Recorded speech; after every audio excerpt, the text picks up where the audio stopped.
earlier session where we introduced some of the developmental issues related to the nervous system. It's a little bit more in-depth discussion because now you have learned about all the structural parts of the brain, so it would be much more easier to understand the details now. Okay. So we did the spinal cord, the development of the spinal cord in the earlier session.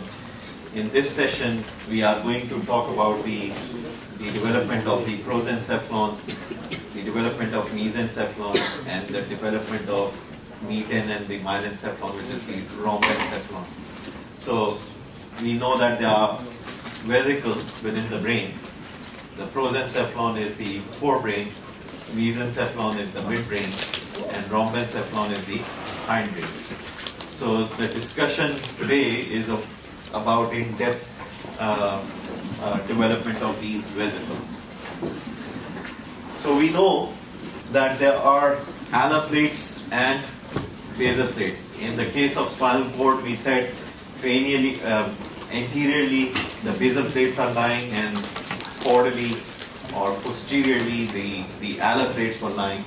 And basal plates were responsible for motor neurons, and the alar plates were responsible for sensory neurons. And then you have the mental layer, and then you have the marginal layer. And the marginal layer is where the white matter is present. So this was the organizational structure in the spinal cord. Similar is the case with the rhombencephalon. You would have the basal plates and the alar plates, but the basal plates are going to be near the midline, and the alar plates are going to be more laterally located rather than the anterior and posterior orientation of the alar and the basal plates. And similarly, the basal plates are going to give rise to the motor neurons, while the alar plates are going to give rise to the sensory neurons. In terms of the prosencephalon, so rhombencephalon and mesencephalon both would have alar and basal plates. Prosencephalon will only have alar plates. There would be regression of basal plates in the prosencephalon. So alar plates will be accentuated and the basal plates would regress in the prosencephalon. So you have alar and basal plates in rhombencephalon and mesencephalon and in the spinal cord, but you don't have basal plates in the prosencephalon because they regress, and the alar plates are going to be the ones which are going to accentuate in the prosencephalon. Okay? So let's start with rhombencephalon, the hindbrain. So the hindbrain or the rhombencephalon is divided into two parts. The caudal part is called the myelencephalon, and the cranial part is mainly called as metencephalon. The metencephalon extends from the pontine flexure, this is the pontine flexure, to the rhombencephalic isthmus. So this is the rhombencephalic isthmus, and this is the pontine flexure. So from here to here, this part is metencephalon, and the part caudal to the pontine flexure is the myelencephalon. Metencephalon is going to give rise to the pons and cerebellum. Myelencephalon is going to give rise to the medulla. So first we start with the myelencephalon. Myelencephalon, as we said, is going to give rise to the medulla, and there are alar plates and basal plates. So if you see the medulla here, you see this sulcus, which is called the sulcus limigens. And this sulcus limigens is dividing the basal plate from the alar plates.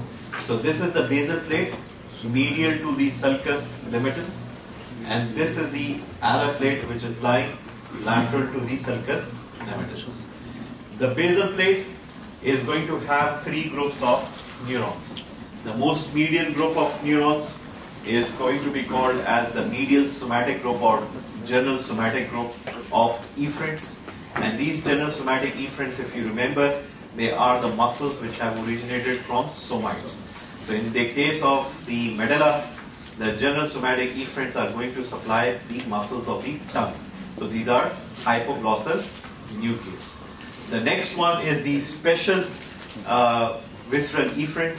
And special visceral efferents are the muscles which have originated from branchial arches, and in the case of medulla, it is the nucleus ambiguus, which supplies the muscles of pharynx and larynx. And next one is the general visceral efferents, which is the parasympathetic nucleus, and the parasympathetic nucleus is the dorsal-vagal nucleus and the inferior salivatory nucleus of glossopharyngeal, which is going to supply the parotid gland as well as the heart and the lung and the smooth muscles all the way down to the right two-thirds of the transverse column. So these are the three groups of nuclei which are going to come in the basal plates. So you would start to have general somatic efferent, then you have the special visceral efferent, and then the general visceral efferent. So the three columns of nuclei which come out from the basal plate are the general somatic efferents, special visceral efferents, and the lateral general visceral efferents. Okay. Then you have the alar plate, and the alar plate in the myelencephalon, if you go from lateral to medial, you have the somatic efferents, which are mainly either general somatic or special somatic. So general somatic is the spinal trigeminal nucleus, which take the pain and temperature sensation from the face. Special somatic efferent is mainly hearing and balance. And then you have the intermediate or special visceral efferent, which is for the taste, the nucleus solitarius. And then you have the general visceral efferent, which is basically responsible for pain and temperature from the viscera, which might include the tongue, the pharynx, and the rest of the your viscera. So these are the three columns of the nuclei which are going to form the alar plate in the medulla, okay, or the myelencephalon. The roof of the myelencephalon is going to form by a layer of the ependyma, which is covered by pia mater. And these two layers, the ependyma and the pia mater together, are called the tela choroidi. And because there are blood vessels projecting from the tela choroidi into the ventricular cavity, that forms a structure which is called choroid plexus. So when you have the ependyma, you have a layer of pia mater, and you have a bunch of capillaries basically protruding from the roof of the ventricle. It is called choroid plexus, which produces the CSF. Now we are coming to the metencephalon, and metencephalon, as we said, is going to give rise to two structures. One is the pons, and the other is the cerebellum. So first we are going to talk about the pons. Again, in the pons you would have basal plate and alar plates. The basal plates would have the three set of nuclei, the general somatic efferent, and in this case there is abducent nucleus which supplies the lateral rectus muscle. Then you have the special visceral, which in this case could be the trigeminal motor nucleus and the facial motor nucleus, which supplies the muscles of mastication and the muscles of facial expression.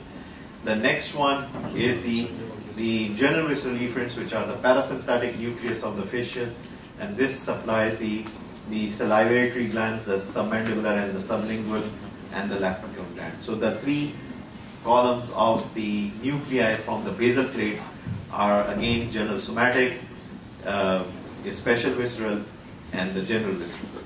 And then you have the alar plates. The alar plates are going to give rise to the three set of nuclei again.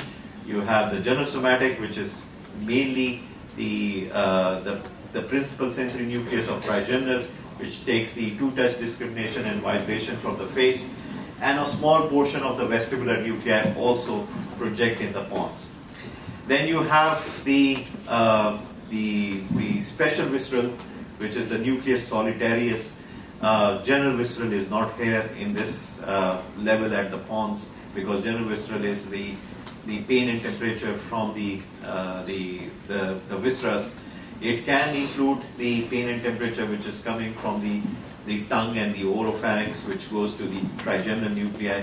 So you can have a general visceral component here also. So the three set of nuclei which are coming from the alar plates are again the general somatic, and then you have the special visceral, and you have the general visceral sensations which are going to go to the three set of nuclei.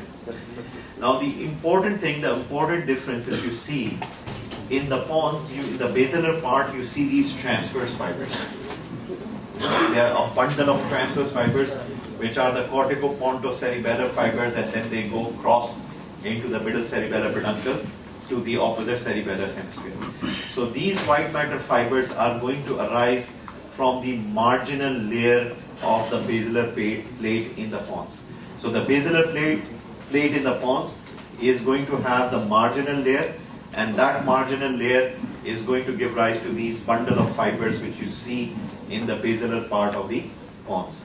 So if you don't understand anything, please stop me, because I may be going a little bit faster, but this is not a very high yield stuff. This is just a repetition of things which you already know.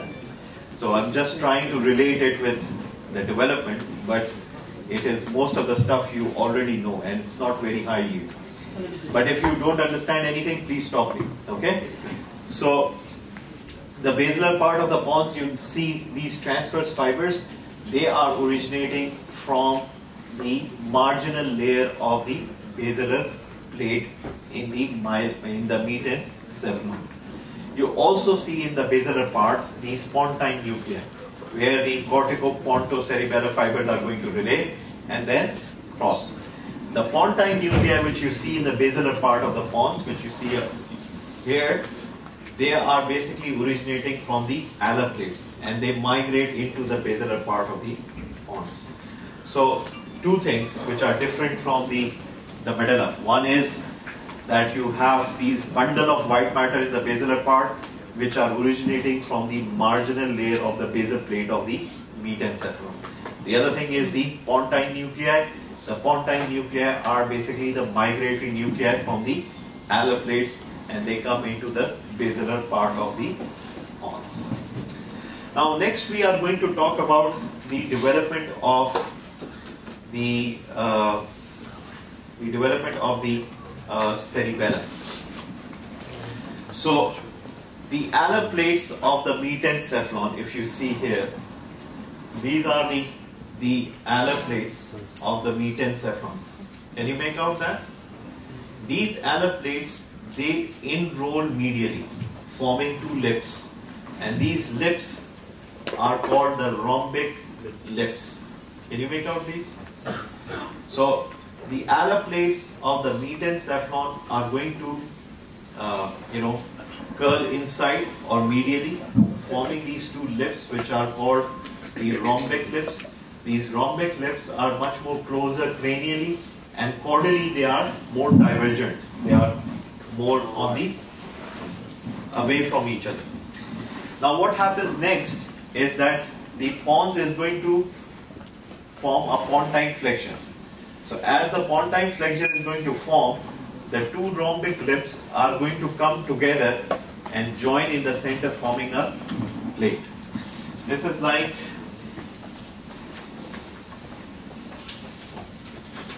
can I take this? Somebody's somebody's pad is there.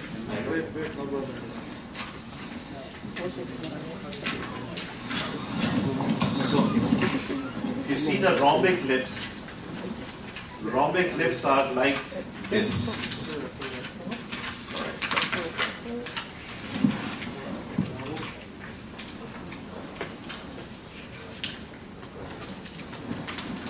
So they are away here, and they are closer at the cranial end.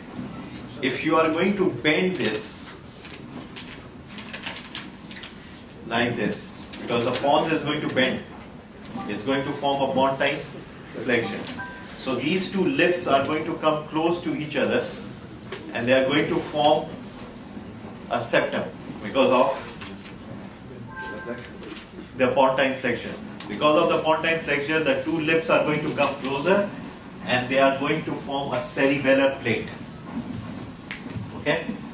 So initially you have these two lips, and as the pons is going to form a flexure, these two lips are going to come together and form a plate. And this plate is called the cerebellar plate. Now, the central part of this plate is going to form the vermis. The two sides are going to form the two cerebellar hemispheres. So, what is happening here? The caudal portion of the mesencephalon has these rhombic lips which are widely separated, but immediately below the mesencephalon, they approach each other in the midline. As a result of further deepening of the pontine flexure, the rhombic lips compress cephalocortically and forms the cerebellar plate. So around 12th week, this plate shows a small midline portion which is called the vermis, and the two lateral portions which are called the hemispheres. And then you have a transfer fissure which appears in this plate. Can you make out this fissure here? There is a transfer fissure which starts to appear in this plate, giving rise to dividing the cerebellar hemisphere from the nodule. Can you make out this? So this is the nodule and this is the cerebellar hemisphere, because there is a transverse fissure appearing between the hemispheres and the nodule.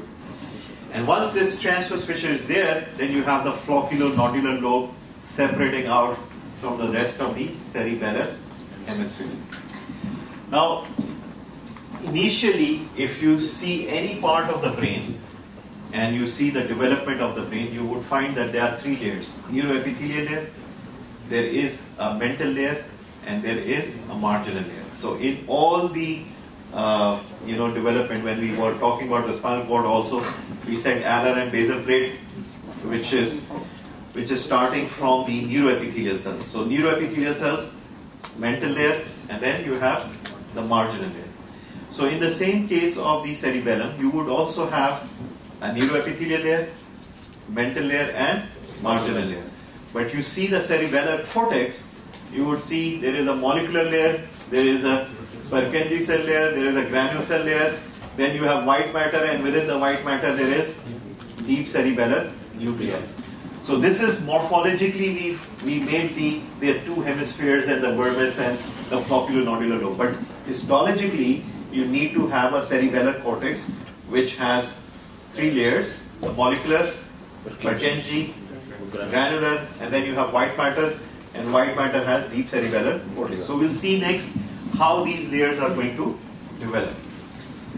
So in the beginning, you have the neuroepithelial layer, which is on the ventricle, because cerebellum is forming the roof of the fourth ventricle.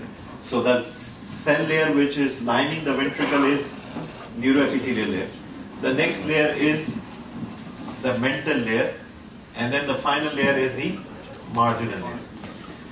So what happens next is that this neuroepithelial layer is going to give rise to these set of cells which are called the external granular layer. So these cells from the neuroepithelium, they are going to move upwards towards the cortex of the cerebellum, giving rise to the external granular layer. This external granular layer is then going to proliferate and differentiate into the cerebellar cortex, giving rise to molecular cell layer, the Purkinje cell layer, and the granule cell layer. And then further migration of these cells into the white matter will result in the formation of the deep cerebellar nuclei. So initially you have the neuroepithelial, mental, and marginal layer. Then from the neuroepithelial cells there would be proliferation of cells which will migrate to the surface of the cerebellum, giving rise to the external granular layer. And this external granular layer is going to proliferate and differentiate to give rise to the three layers in the cerebellum, which forms the definitive cerebellar cortex. And further migration of the cells from the cortex into the white matter is going to result in the formation of the deep cerebellar nuclei. So if we go by the development of the cerebellum, we'll say that cerebellum is going to arise from the mesencephalon and the alar plates, which are going to fold in, giving rise to the rhombic lips.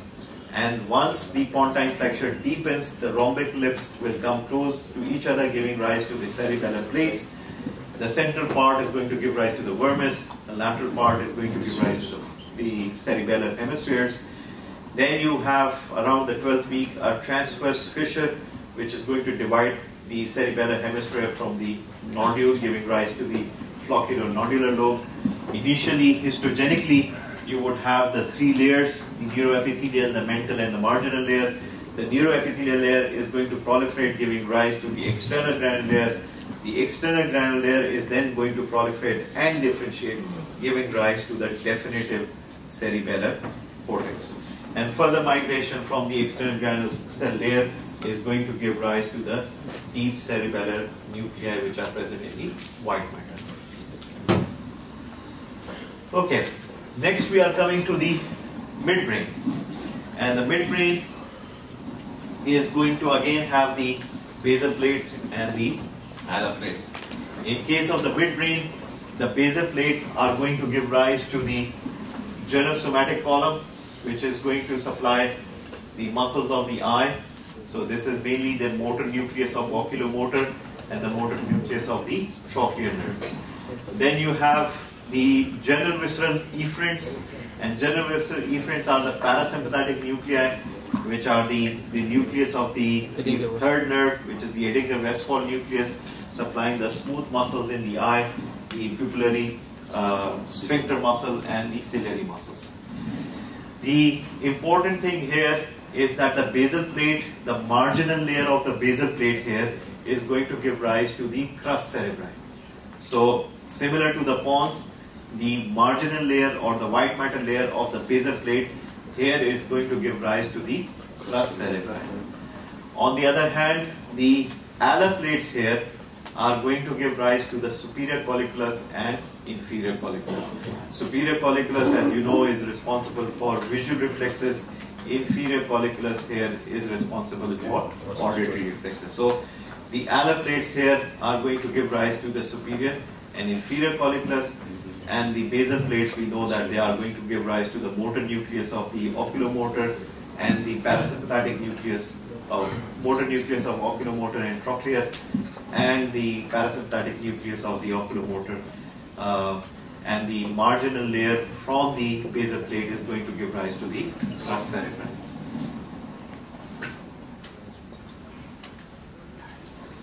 Now, prosencephalon is going to consist of two parts. One is called the telencephalon and the other is called the diencephalon. Telencephalon is going to give rise to the cerebral hemispheres. Diencephalon is going to give rise to the optic cup, the pituitary stalk, thalamus, hypothalamus, and epithalamus. So all these things are going to come out from the prosencephalon. Now, you need to understand that we said that in prosencephalon there is no basal plate. The only thing which you would find is the enlargement or accentuation of the alar plates. So what is going to happen here? We are going to first talk about the diencephalon. So the roof of the diencephalon is going to give rise to the epithalamus, which includes the pineal gland and the epinular nuclei, and these are the things which are going to come out from the roof of the diencephalon. Now, diencephalon has a roof and the two plates. These two plates are alar plates. Okay, the dorsal part of these alar plates are going to give rise to the thalamus. The ventral part of these alar plates are going to give rise to the hypothalamus. So you have these two plates which are going to give rise to the thalamus and hypothalamus. The roof, we said, is going to give rise to the epithalamus, which is going to give rise to pineal gland and the epinular nucleus. So what you are seeing is this is the diencephalon. The roof here is going to give rise to the epithalamus, which includes the pineal gland. This plate, which you see, has a dorsal part and has a ventral part. The dorsal part of this plate is going to give rise to the thalamus, and the ventral part of this plate is going to give rise to the hypothalamus. And there is a groove between this dorsal and the ventral part. Can you make out this groove? This is the hypothalamic sulcus. So hypothalamic sulcus is dividing this alar plate into a dorsal portion and a ventral portion. The dorsal portion is going to give rise to the thalamus. The ventral portion is going to give rise to the hypothalamus. You can see it much better here. This is the thalamus. This is the hypothalamus. So, alar plates are basically the ones which are going to give rise to the thalamus and hypothalamus.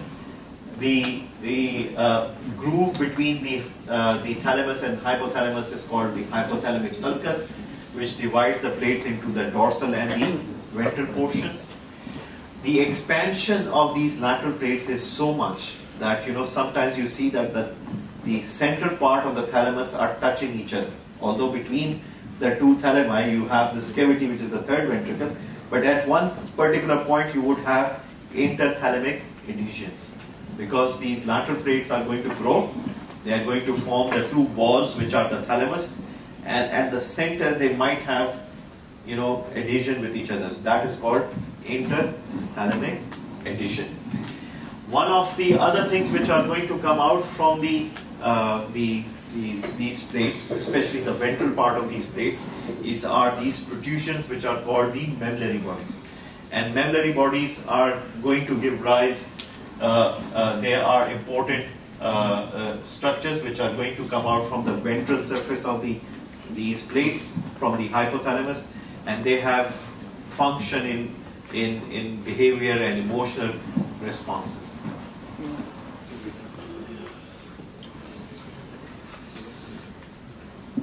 The other thing which is going to come out from the diencephalon is part of the pituitary gland. We know that the pituitary gland has two origins. One is from the Rathke's pouch, which is the ectoderm around the stomodium. So the ectoderm around the stomodium is going to give rise to the anterior part of the pituitary gland, the anterior pituitary. The posterior part of the pituitary gland is a diverticulum, which is coming out from the floor of the diencephalon, or the ventral portion of the diencephalon is giving a diverticulum which is called the infundibulum, and that's the one which is going to give rise to the posterior part of the pituitary gland. So if you see here, you would find there is a Rathke's pouch here, and this is the infundibulum which is coming out from the floor of the diencephalon. Both of them are going to come together, giving rise to the pituitary gland. So the anterior part of the gland is coming from Rathke's pouch. The posterior part of the gland is coming from the infundibulum, which is the downward growth of the diencephalon. So infundibulum give rise to the stalk, pars nervosa, and the posterior lobe of the pituitary gland. It is composed of neuroglial cells. One of the important correlates here is the hypophyseal defects. Occasionally a small portion of the Rathke's pouch persists in the roof of the pharynx as the pharyngeal hypophysis, and many tumors which are called craniopharyngiomas usually arise from the remnants of the Rathke's pouch. They may form within the sala turcica or along the stalk of the pituitary, but usually lie above the sala, and they may cause hydrocephalus, pituitary dysfunction like diabetes insipidus, or growth failure. So craniopharyngiomas are basically tumors which arise from the remnants of the Rathke's pouch. Now we are coming to the telencephalon. Telencephalons are basically the outpouchings from the prosencephalon. So prosencephalon, the central piece is going to give rise to the diencephalon, and the two outpouchings are going to give rise to the telencephalon. The cavities of the telencephalon is called the lateral ventricle. They communicate with each other, third ventricle, through the interventricular foramen or the foramen of Monro. Initially, you see the cerebral hemispheres arise the beginning of the 5th week of development as bilateral evagination of the lateral wall of the prosencephalon. By the middle of the 2nd month of the basal part of the hemispheres initially formed forward extension of the forward protrusion. So that what happens is that around 2nd month, this lateral projections are going to make a forward projection, giving rise to the frontal lobe, and then the occipital lobe and then your lateral lobes. So they are going to project. Initially these are two output chains, then they are going to project forward, backward and laterally, giving rise to the two cerebral hemispheres. And as the growth is going to increase, the cavity inside is going to shrink down. So as these hemispheres are going to grow, the cavity inside these is going to shrink. So you would have initially, if the cerebral hemispheres do not grow, the ventricle cavity should be like balls. But what you see is a thin cavity inside the cerebral hemisphere. The reason is that initially these are going to grow forward, backward and laterally, and then they are going to grow inside, making the cavity to shrink down. Okay?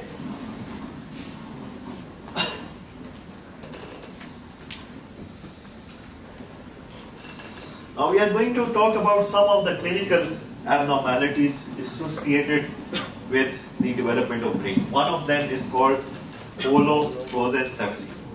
Now, holoprosencephaly refers to a spectrum of abnormalities in which you have a loss of midline structure. So it could be a brain abnormality where you would have only one ventricular cavity rather than two. You could have one cerebral hemisphere rather than two. But it usually is associated with midline abnormalities of the face. For example, there could be one eye rather than two, one nostril rather than two. So usually these abnormalities which are in the brain are also associated with midline facial abnormalities. And these spectrum of abnormalities are called holoprosencephaly. So in severe cases, lateral ventricles may merge to form a single telencephalic vesicle.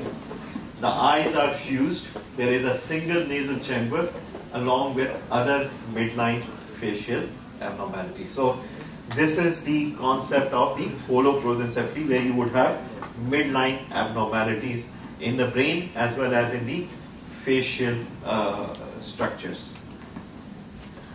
Scheidencephaly is a rare disorder where you would find large clefts in the cerebral hemisphere. So if you find large clefts in the cerebral hemisphere, that condition is called Scheidencephaly.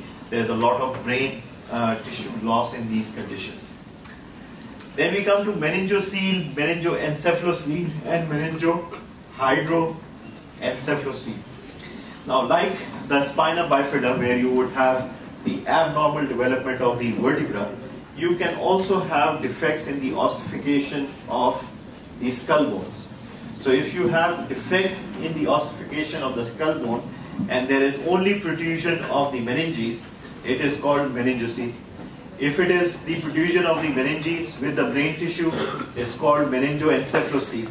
If it is the protrusion of the meninges, the brain and the ventricle, then this is meningohydroencephalocele. So these are the different types of defects or ossification defects of the skull. It happens about 1 in 2,000 births. This is the frequency of having meningoceles or birth defects in the skull.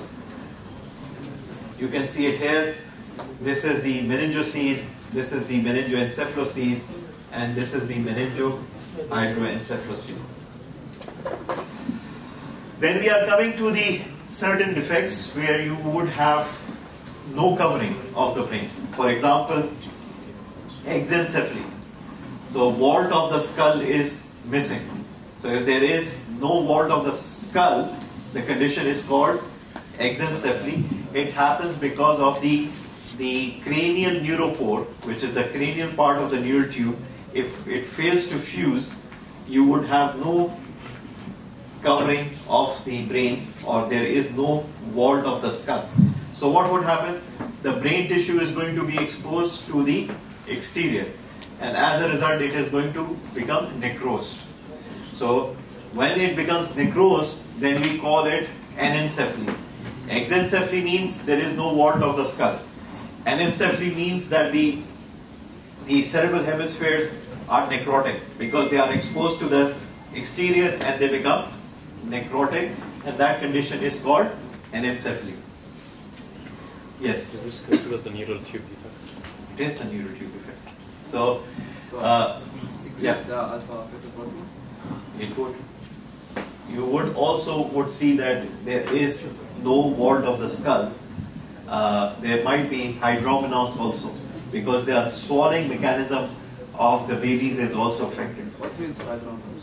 Hydromenos is there is more amniotic fluid in the amniotic sac. So polyhydromenos can happen because the swallowing of the baby is affected in these cases. Anencephaly is a common abnormality. It happens in 1 into 1500 live births, 4 times more common in females. And it, like spina bifida, because it's a neural tube defect, can be prevented by just giving 400 micrograms of folic acid daily. So 70% of it can be prevented by just giving folic acid. Hydrocephalus is characterized by abnormal accumulation of the cerebrospinal fluid into the ventricular cavity, and the most common type of hydrocephalus which you find in babies in congenital abnormality is the occlusion of the aqueduct of Sylvius. So this will not allow the CSF to pass from the third ventricle into the fourth ventricle, and because it cannot go into the fourth ventricle, it cannot go into the subarachnoid space. So what would happen? The lateral ventricles and the third ventricle are going to get enlarged. So this type of hydrocephalus is called non-communicating type of hydrocephalus, which is common and the congenital abnormalities. Arnold Chiari malformation is a caudal displacement and herniation of the cerebellar structures. And because the tonsils of the cerebellum are basically herniating through the foramen magnum, they compress on the foramen morgandi and luschka and does not allow the CSF to pass through these foramen into the subarachnoid space. So it can be associated with hydrocephalus also. Microcephaly is described as a cranial wart which is smaller.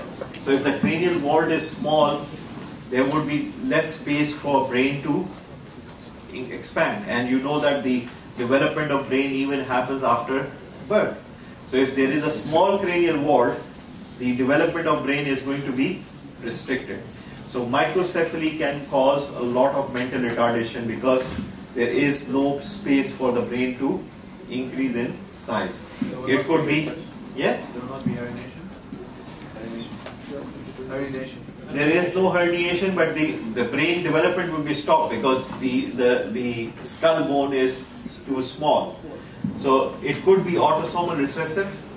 Microcephaly can be happening because of a genetic problem, and it could be an autosomal recessive disease, and it can be because of exposure to teratogens. So exposure to teratogens, especially toxoplasmosis, is one of the important viral infections which can lead to microcephaly.